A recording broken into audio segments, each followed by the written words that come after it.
kagabi sa harap ng mga taga-Tacloban. Sinabi niya, again, hindi raw pwede yung OJT pagkatas ng eleksyon. Sinabi pa niya na yung kinote niya sa sinabi niya sa West Philippine Sea, ano raw ang gagawin niya pag nagkaroon ng kaguluhan sa Spratlys, ang gagawin niya raw gigising. Sabi niya, Eddie, wow.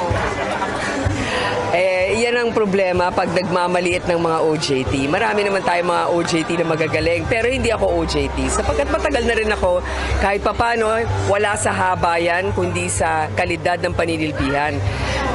Alam mo naman yung debate, nag-uumpisa sa konting lokohan. Natural, pag sinabi sa'yo, sabi sa gitna ng gabi, anong gagawin mo? Di natural, kailangan ay alisto ka.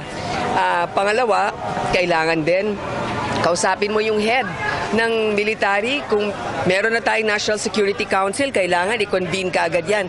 Yan nga ang ating gagawin sa first 100 days. Pero kasama na rin dyan ang prevention. Siyempre, hindi naman magkakagulo ng ganito kung patuloy ang maayos na pag-uusap natin sa ibang mga komunidad sa buong mundo. Pero kailangan din natin palakasin ang ating military dahil hindi naman tayo pwedeng basta-basta umasa lang sa iba.